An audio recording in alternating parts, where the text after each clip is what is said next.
I hope that sometimes there's so many issues out there, but sometimes finding a way into conversation which stimulates the imagination, which comes at it a little bit slant, which great literature can do for us, I think.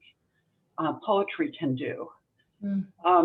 That's part of what I think we're trying to offer through this book. There's not going to be a chapter on gun violence, but there are many, many places where poets, philosophers, and others think about the limits of human life and our need for community and our failures. And that's what, it's part of what I think a really good humanities class or a really good book group or the kind of conversation that friends can have when they also worship together and serve together. That's kind of what we're hoping to offer. We're going to work through several things we hope would help you to use some of these texts in your own context. And that means we'll be doing some presenting and explaining a little bit, but the real joy of it is when you come up against a poem or an image and you get to dig in. And so that's where we're going to start and end. And so Jesse, would you put up the poem Beginners? Just as Mark chose a poem last time to get us started, I've chosen a poem because a couple of reasons. Poetry so often distills into nuggets that we can hold and look at and turn around and share with one another. It distills very deep things into those more intensely worded forms. But also, of course, it's short enough that we have time to read it and discuss it. So I'm going to point you during the session to some other texts which might be longer, which I think you could use if you were in a different kind of situation in your congregation. But these poems is where we'll start. And we're going to approach this as in kind of a modified Lectio Divina kind of way. This poem is by Denise Levertov, who you may know, who died in 1997 in Seattle after beginning her life in England. And she was a lifelong spiritual seeker and social activist, a really wonderful poet. And I'm going to read the poem slowly. But as I do, and then when we're done, we're going to go around the room and I'll ask each person to comment on or to choose some word or some phrase or image that stood out for you as you heard these words. Some word, phrase, or image that you would lift up as having spoken especially strongly to you. So we'll go around and share that, and then I'll read the poem again, and we'll have a little more discussion before we continue to the next thing. This poem is on pages 518 to 19 in the book, but I think it's probably easiest just to read it, look at it together here. So as I read, listen for a word, phrase, or image that stands out to you. Beginners. But we have only I'm going to cry, I'm sorry. But we have only begun to love the earth. We have only begun to imagine the fullness of life. How could we tire of hope? So much is in bud. How can desire fail? We have only begun to imagine justice and mercy, only begun to envision how it might be to live as siblings with beast and flower, not as oppressors. Surely our river cannot already be hastening into the sea of non-being. Surely it cannot drag in the silt all that is innocent. Not yet, not yet. There is too much broken that must be mended, too much hurt we have done to each other that cannot yet be forgiven. We have only begun to know the power that is in us if we join our solitudes in the communion of struggle. So much is unfolding that must complete its gesture. So much is in bud.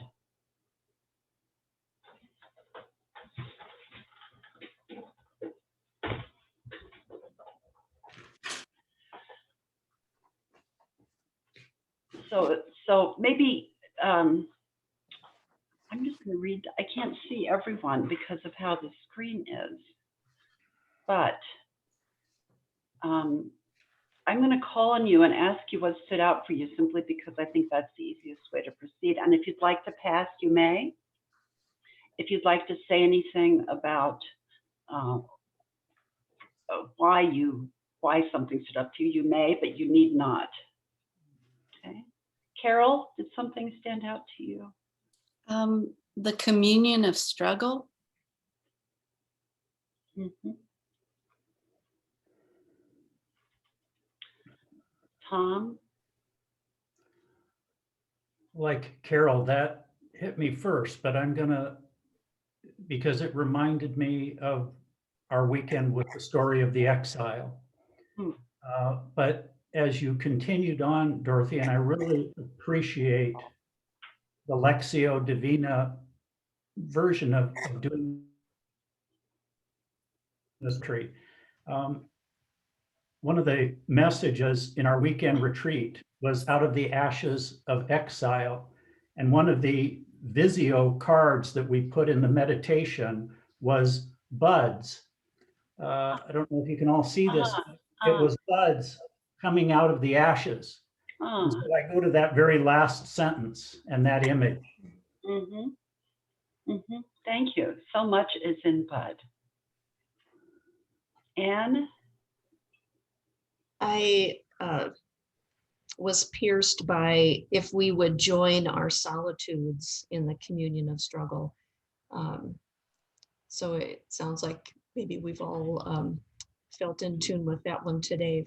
For me, I think there's a false safety in solitude.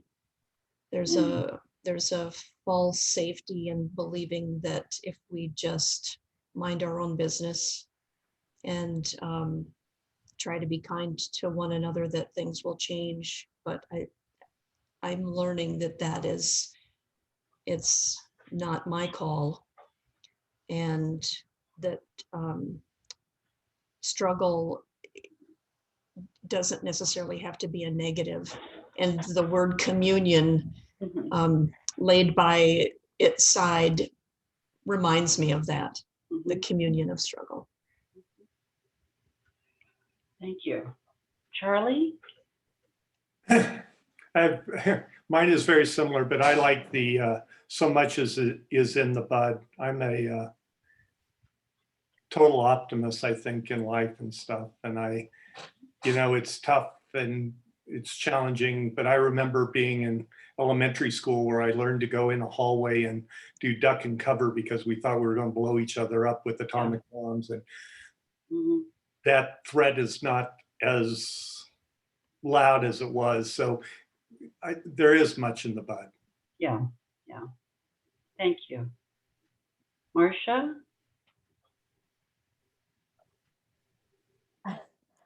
I think what caught my attention is so much is unfolding. There is so much going on right now, and so much is unfolding that must complete its gesture. So if there's hope in this, in addition to the bud, it's that, things are happening. Good is coming. Rotten things are happening too, but through it, I must keep believing that something good will unfold. Thank you. Chris? Yeah, I mean, what doesn't speak in this poem. It's such a perfect poem for this time, for this day. Oh my goodness. So I was first drawn to communion of struggle, but and I love that, that we're communion in every community, the communion of the table, and the struggle that we are in the midst of, and how much we are being changed by this. And I really think there's so much that's unfolding. It's hard to say exactly how all we're being changed. And I often think that we can't really see clearly, except in hindsight, about how we're being changed. But I'm wanting to be open And and our congregation is very open as well to all that is, that we're learning and becoming, and that's unfolding in our midst. And what is it that we're being called to in this time? Thank you. Jane Schmitz? Like many of you, my first, what caught my attention first, or what struck my heart, was join our solitudes in the communion of struggle. So, so that was first. And then secondly, really was the very first line is, but we have only begun. Mm-hmm. Yeah, thank you. Mm-hmm. You're welcome. Mark, do you want to offer anything?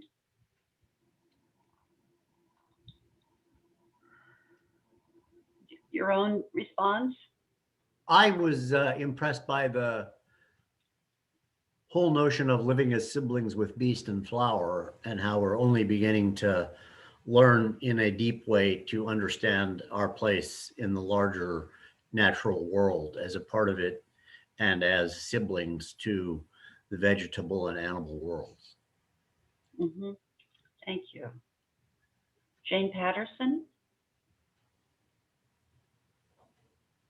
I was struck by the sequence that begins, like there's 4 times that she says only begun something. So only begun to love, only begun to imagine, and only begun. And then there's this space, kind of a deep breath before to imagine justice and mercy. Mm-hmm. And then only begun to know the power that is in us. And I thought that's really like that is also a hopeful sequence of things. Only begun to love, to imagine, to know the power. Mm-hmm. Mm-hmm. Thank you. Thank you. Jesse? And that line about that must be mended, that word must stands out to me as kind of both some desperation in that, but also a conviction. Like this has to happen, change has to come. Mm-hmm. Thank you. Rather than lift up one piece, let me bring this to a close by just noticing how many of us stayed with her at the end of some of those images that close the poem. That's because it's such a beautiful poem that she has prepared us throughout, I think, with hunger for that conclusion. So it's a wonderful, wonderful poem. I think I'm going to forego having us discuss it again. Instead, I'm going to give you a question to take home with you to think about, which is, might there be any wisdom or insight or summons in this poem for your congregation? And I'm not going to ask you to answer that aloud now, but perhaps think about that. And would one person volunteer just to read this one more time, and then we'll move on? I can't see everyone's face, so speak up if it's you. Would anyone be willing to read it?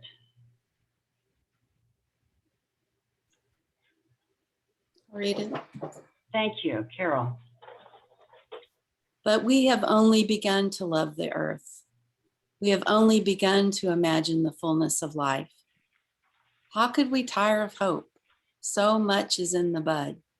How can we desire fail? How can desire fail? We have only begun to imagine justice and mercy, only begun to envision how it might be to live as siblings with beast and flower, not as oppressors. Surely our river cannot already be hastening into the sea of non-being. Surely it cannot drag in the silt all that is innocent. Not yet, not yet. There's too much broken that must be mended. Too much hurt we have done to each other that cannot yet be forgiven. We have only begun to know the power that is in us if we would join our solitudes in the communion of struggle. So much is unfolding that must complete its gesture. So much is in bud. Thank you. Let's take a deep breath. move to the next thing. Thank you very much. I hope this will stay with you. It will stay with me. Thank you, Jesse. You knew it. All right. This big old fat book contains 85 selections. Okay, you've just encountered 2 of them, one last week, the Marge Piercy poem. This poem, we're going to do another poem at the end, but there are 82 more. And we've arranged them in ways we hope will be useful into 2 big sections. I'm going to talk about one of the sections, and then Mark is going to talk about the other. My big section is the one we call guiding questions. Basically, the premise is if someone is trying to think vocationally about their life, if someone is trying to make decisions about questions of meaning and purpose, what questions are they likely to ask? And here are the 6 that we have come up with. I'm going to walk through them. You don't need to digest them all yet. We gathered these first in conversation with college students, who was part of the intended audience of the book, but then also with all of our other networks of people professionally and personally and through our own reading, and refined the questions down to these 6. Under each question, about a dozen texts offer different perspectives on the concern that's at stake. We don't try to answer each of these questions. Instead, we try to inspire conversation and reflection. And indeed, the texts are likely to take very different perspectives on the question. At the beginning of each one of these question sections, there's a sizable introduction that includes some of the issues you might want to explore, gives you some information about how it all fits together, where the arguments might be within the chapter.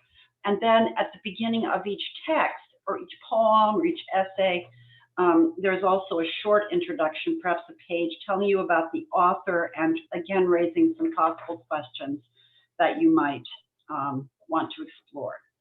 And so I'm going to walk through these 6 questions and lift up just a couple of readings under each question that I think might work especially well in the congregations that I have known. And if you want to turn to the table of contents in your book, you can walk along with me. I'm not going to mention everything, but you can put check marks or something. Also, I think you know we have developed 8 what they're calling modules, little curricular pieces on certain ones of these texts, which seem especially well suited for group discussion. And those are available on the Communities of Calling website. I'll tell you when we get to one of those. Okay, whenever we encounter one of those, I'll let you know. So I'm going to say a little bit about each one of these questions and then give you an opportunity to ask questions as well.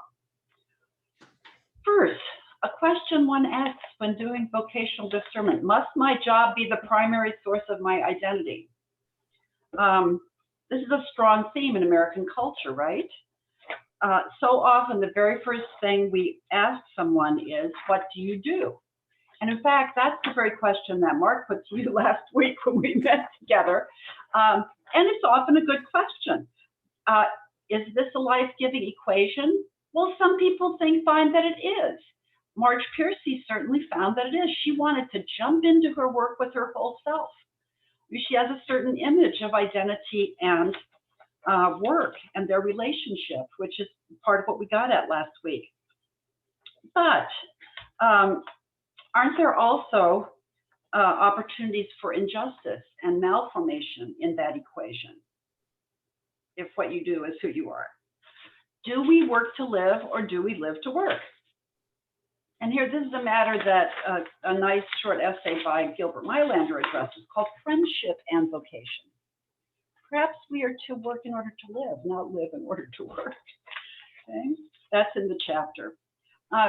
Beyond this, another related question: how does the work we do shape our lives, or sometimes misshape them?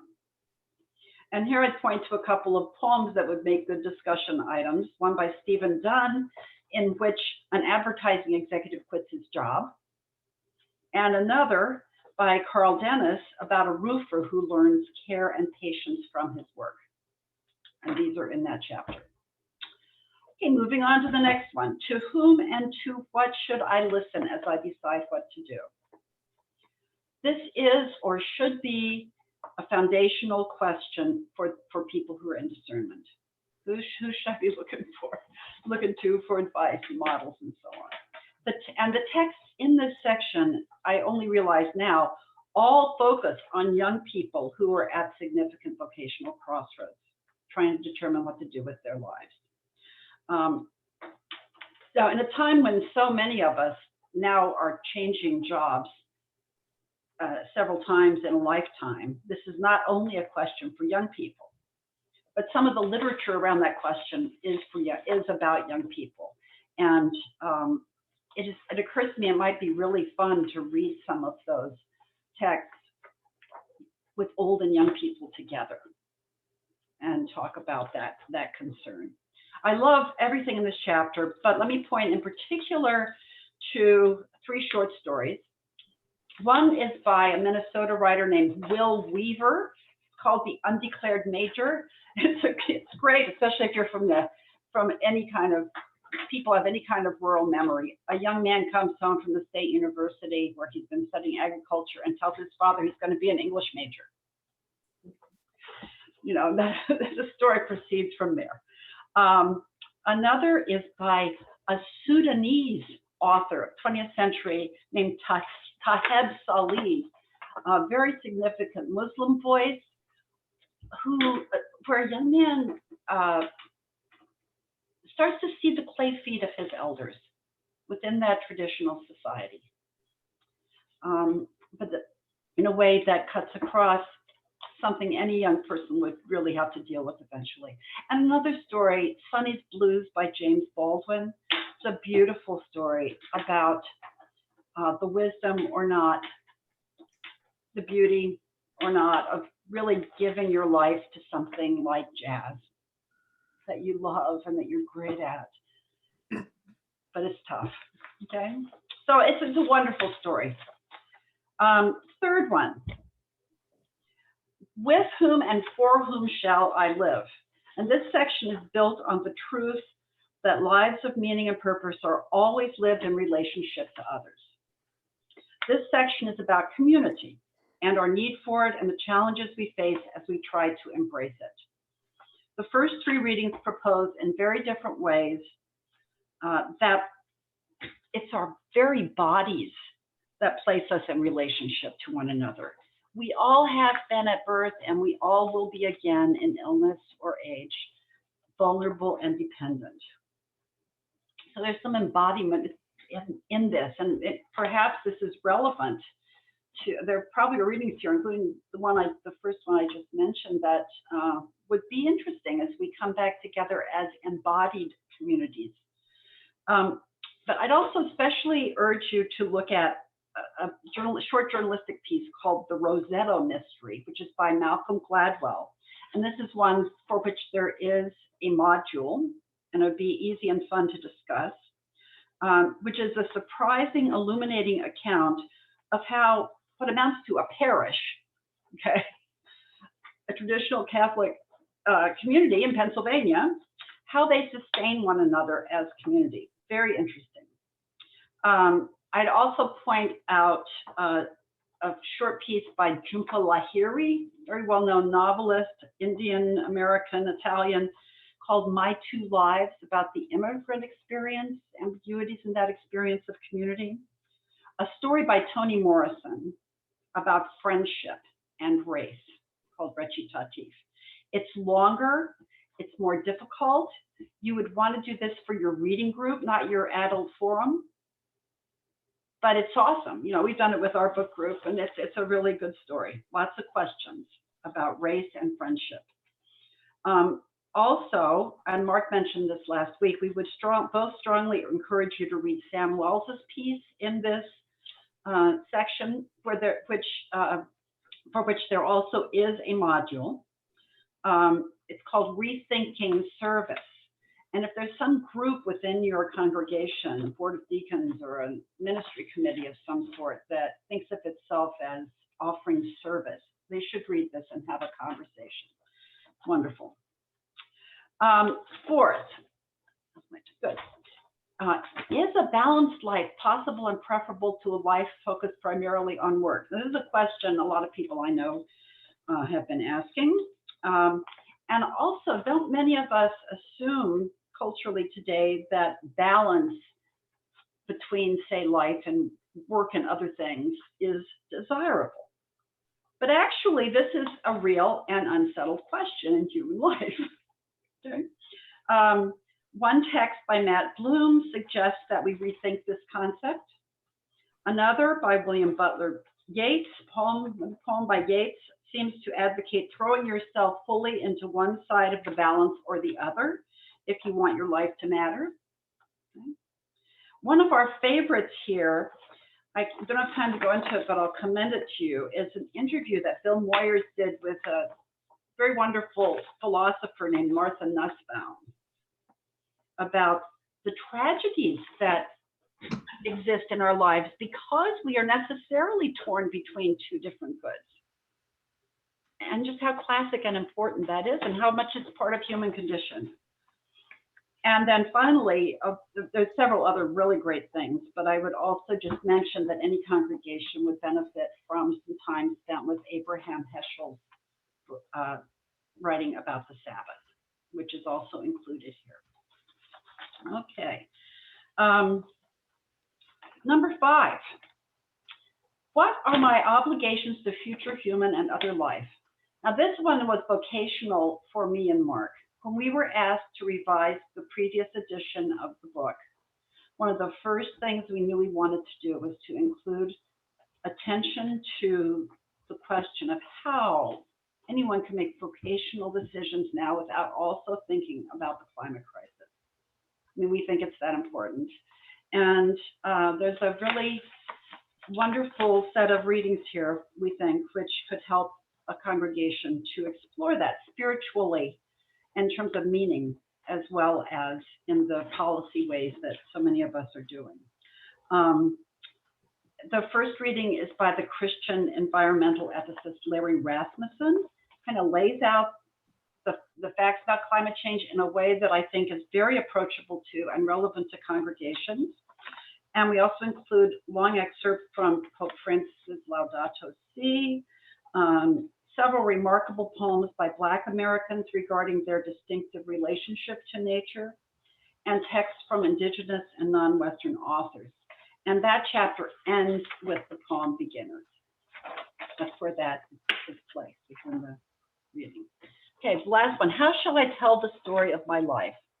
Now, this may not speak to you right away or grab you, but actually it's one of our very favorite chapters and a really fruitful one for conversation.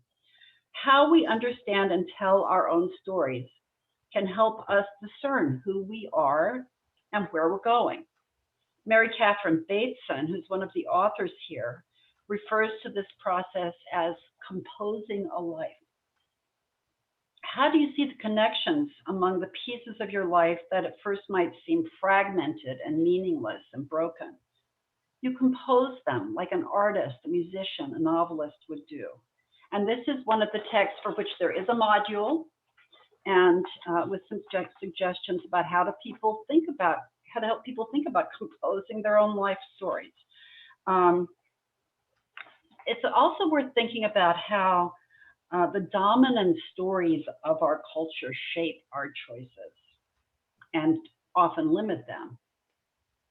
What are those stories? How do we tell those stories? How do we resist those stories? And how might models and imagination help us to understand and choose more wisely? Wonderful selections here from 2 novelists you may know draw us into these questions, Julia Alvarez and Alice Walker. And there is a module on the Alice Walker piece. Okay, we've got a couple minutes before I pass the baton to Mark, but please let me know if you have questions or comments about any of the things I've been saying here about these questions. And I'm especially wondering if any of them seem like they might be especially resonant in your context.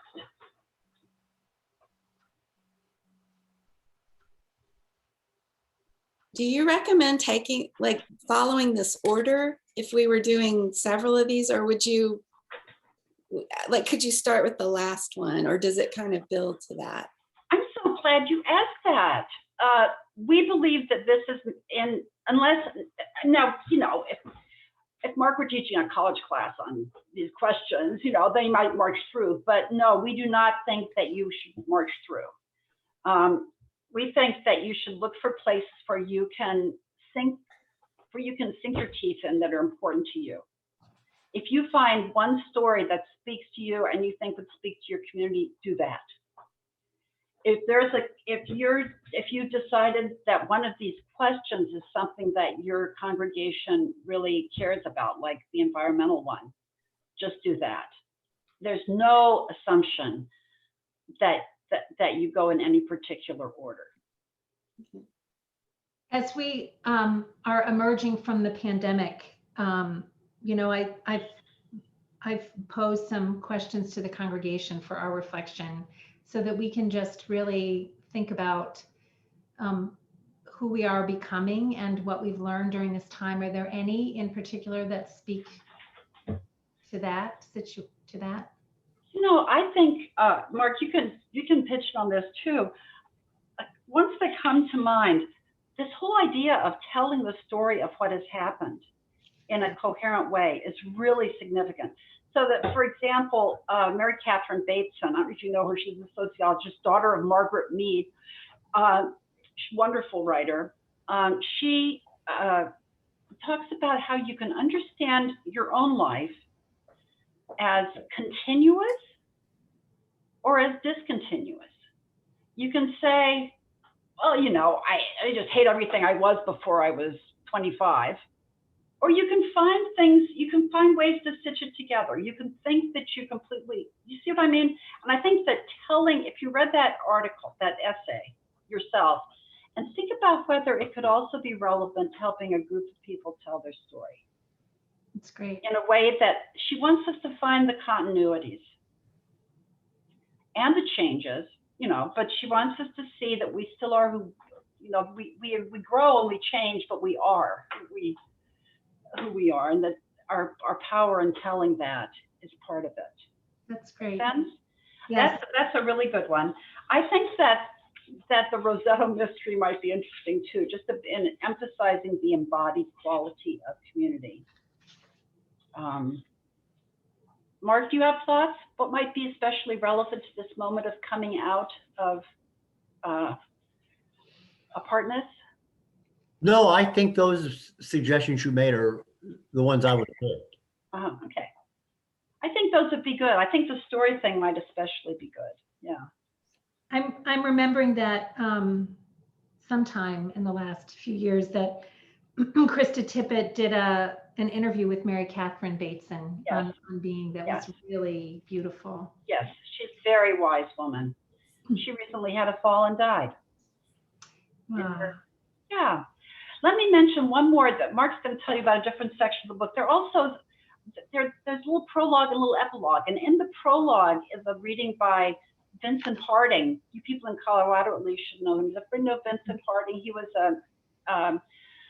a leader, African-American leader, a colleague of King, who ended up teaching at Iliff School of Theology, great activist. And he has a book called, a story, it's the second text in the book. It doesn't even fit in the chapters. It's kind of introductory, called I Hear Them Calling. And it's about all the different callings, all the different communities that have called him across his life, and how he's had to choose among them, and finally to understand which one is the most compelling to him. And for those of you, Chris, when you say, we have so many things going on, of course he did too, right? Yeah. But he finally finds a unified sense of calling among the different voices that he has heard. Yeah, I'm also remembering an interview that Krista Tippett did with him too. Yes, yes. And he talks about the power of kumbaya moments. He said, do not disparage them. He said that where that came from was from the civil rights movement, and what a difference that made as people were in the midst of reflection about their commitments. That's great. I'm also remembering that interview now that you mention it. In the last part of his life, he died about 10 years ago. He developed a project for the whole purpose was to get elders to tell their story to younger people. And there's notes about it in the book if you're interested. But just think about that. How do I tell the story of my life? Well, telling that back and forth within your community, your congregation. He became very, very committed to not letting the wisdom of the elders pass. And of course, I'm sure he would also say he wants the elders to listen to the young people. So.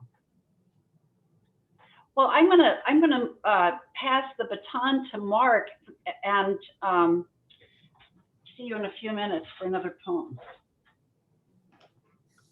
Okay, Dorothy would like me to take 3 minutes here because she wants to allow 10 minutes for discussion at the end to basically explain this section of vocabularies and its point. So I'm not going to be lifting up particular readings. I think there are a number of very, very good ones here, which you can kind of tell by just looking at the titles. But the point of this introductory section, which is quite long, vocabularies, is to simply invite everybody to remember that there are many ways of talking about, many vocabularies and words we use when we try to think about what kind of life is most choice-worthy or most worth living, and what it really means to lead a life that matters. And vocation and that language, which is the one we're all concentrating on, is only one of several. And the vocation readings in the section are very strong, and you'll want to look at those at your leisure, and I'm certain you'll want to use some of them. So I want to just talk a little bit about the other 3 vocabularies. And it's not as though people use one or the other. They use some blend of these different ways of thinking and talking about what kind of life is worth living. So authenticity is the one that's most popular among young people today. So if you want to think about what the younger generation talks about and thinks about when they ask what life is most worth living, the most important thing to them is that a good life is one that they have really chosen for themselves. It's authentically their own choice. So what they're most concerned about is to be sure that they're not being pressured to do something, or that they're not being led by the larger culture to do something in a particular way, but they're being true to themselves. That is authentic. So it's almost as though once somebody chooses something, that confers value on it. So I choose to be a cigarette advertising executive, and the only thing important about deciding whether that is a life worth living is to be sure that I really have chosen it for myself. So that whole vocabulary of authenticity is important to know, even if it's not yours, because it's the one most of the people, or a lot of the people who are younger, are going to be using. Virtue is the oldest one and the one that we still use a lot. Christians and not Christians. So you say, what does it take to lead a good life? Well, a good life means that you're living generously, or humbly, or honorably, or truthfully. All of those are virtues: honesty, courage, etc. And Christians have a special set of virtues, which faith, hope, and charity. So to live in hope, to live lovingly, these are virtues. And so they overlap with the vocabulary of vocation. And finally, exemplarity. A lot of people, when they wonder about what really counts as a choice-worthy life or something worthy of admiration, talk about models or examples or exemplars, particular teachers that they've had, their own grandfather, their own grandmother, somebody whom they deeply admire. And so really, when they talk about this whole notion of leading a life that matters, they approach it more by what they admire in terms of what they desire. And what they admire turns out to be other human beings who seem to embody for them very vividly the kind of people they'd like to become.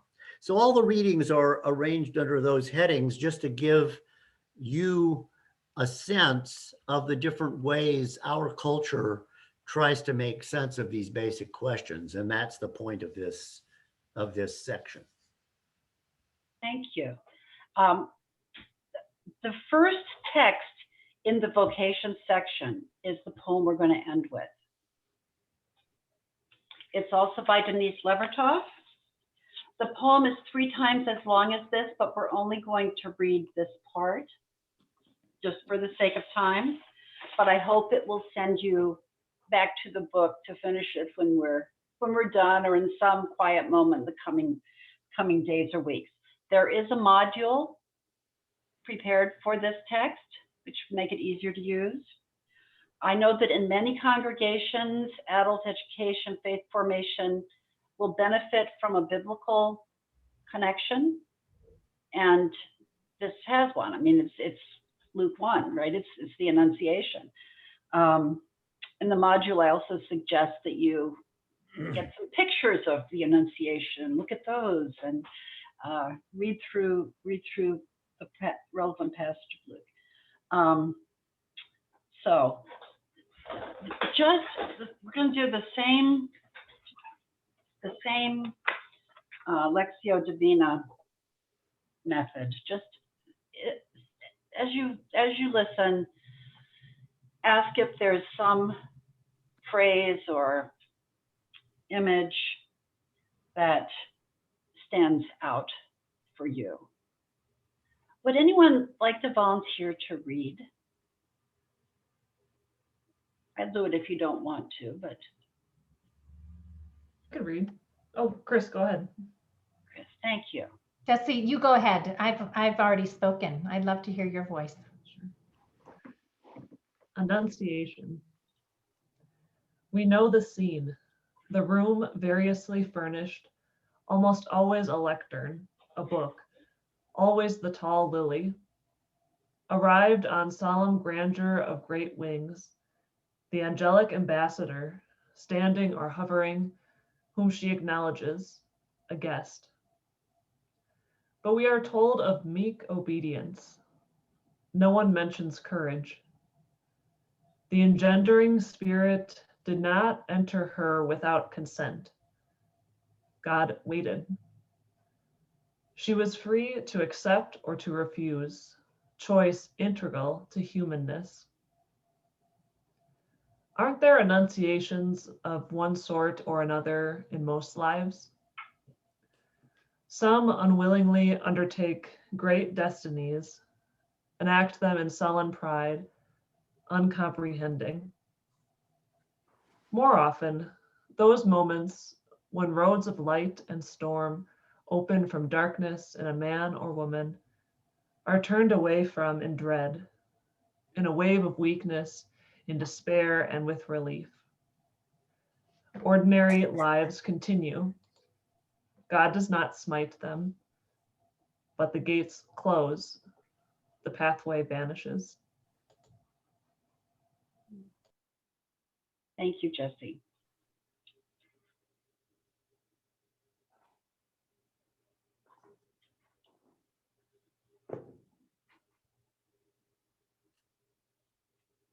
I'm going to just go to each of you, and if you'd like to say anything, fine, and if you'd rather pass, that's fine as well. If there was something that stood out to you. Jane Schmitz? The words that strike me are the 2 words, God waited. Yes, yeah. Thank you. You're welcome. Marcia? Marcia? Oh, there you go. I'm not sure. I like sometimes the Annunciation comes on the solemn grandeur of great wings, but I think more often I've experienced things in ordinary moments. Mhm, mhm. Yeah, thank you. Anne? Oh, wow. I feel like this was written for me. Huh. Um,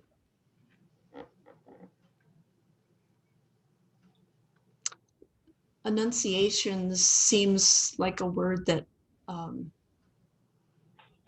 always has to do with other people with higher callings than I.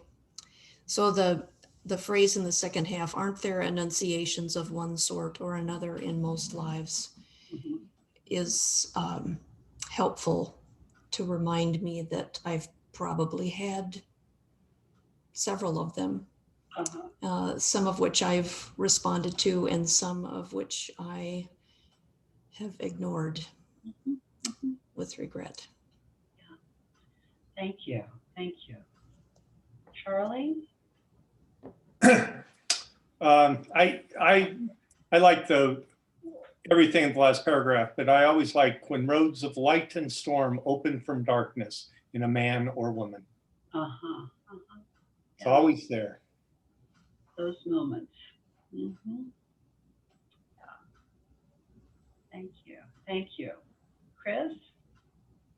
You know, for me, it's the last line. I feel like there's so much that's open now, and there are pathways open before us, and how sad it would be if we didn't step into them, if we didn't respond to all that this moment in our lives is calling us to, but the gates close, the pathway vanishes. To be open surely another time, but really, how sad if we don't find a way to step more fully into what it is that we're being offered, even though the way forward still feels very foggy. Uh-huh. Yeah. And full of storms. Thank you very much. Yeah. Tom? Tom? Yes, Dorothy. And what struck me, I'm still discerning it a bit, but was choice integral to humanness and the human condition and the human experience of real people and the choices that we make. Mm-hmm. Mm-hmm. Mm-hmm. Yeah. Thank you. Carol? The word that really jumped out at me, like Anne, was wow, and it's not in here. But I felt that wow. I think it's we know the scene for me. I think it's sometimes we say yes, and sometimes the gates close. But we kind of know both of those scenes. Mm-hmm. Mm-hmm. Yeah. Mark?